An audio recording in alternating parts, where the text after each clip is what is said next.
Once na inop mo ang iyong MacBook, tapos kusa siyang nagbubukas. Okay, yan guys, kusa siyang nagbubukas.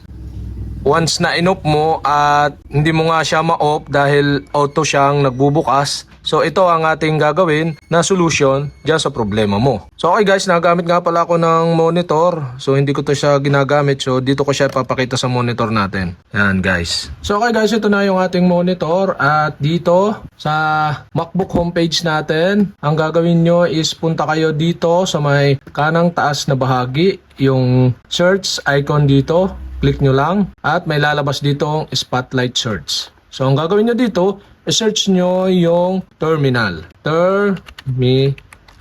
Yan. Then enter. At once na nandito na kayo, so may terminal. So dito mayroong tayong itatype. So dalawang options siya guys. Yung first is kung paano i-disable yung auto turn on ng ating MacBook. At yung isa is kung paano enable yung auto turn on ng ating MacBook. Pero doon tayo sa kung paano disable para ma-off natin yung ating MacBook. Dahil nga nagka-problema na hindi natin ma-turn off. Once na may turn off natin ay kusa uling nag-turn on. So ito ang solusyon doon sa problema na inyong hinaharap. So okay guys, ang gagawin nyo lang, so itong nandito sa may screen natin, yung disable. So itatype nyo lang dito sa may terminal kung tawagin yung sudo nvram autobot equals %00.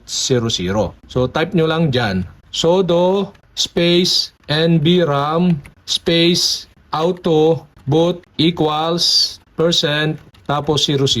Then hit nyo yung enter. At may lalabas dyang password na nakalagay at yung icon ng password. Ang gagawin nyo lang, enter nyo lang yung inyong MacBook password. So enter natin yung ating MacBook password. After nyo ma-enter yung MacBook password nyo, hit nyo uli yung enter at ganyan ang lalabas. Yan guys, after nyan guys, pwede nyo nang i-close. Tapos punta kayo sa may Apple icon dito sa may kaliwang taas na bahagi, tapos click nyo yung shutdown. So i-shutdown na natin yung ating MacBook. Okay, pagka shutdown natin, malalaman natin kung hindi na siya nag-auto on.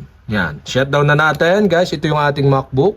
Yan, kita nyo na wala yung ilaw niya. Nung nakaraan, once na sinutdown natin, magbubukas siya. Yan guys, so meaning hindi na siya nagbubukas. Yan, wala kayong nadidinig na sounds. So kahit buksan natin pa ganun yan guys, wala na siya. So, hindi na siya nagbubukas. Yan.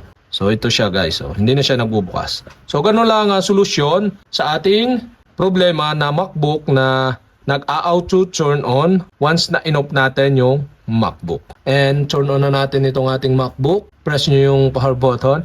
At yan guys. Thank you for watching.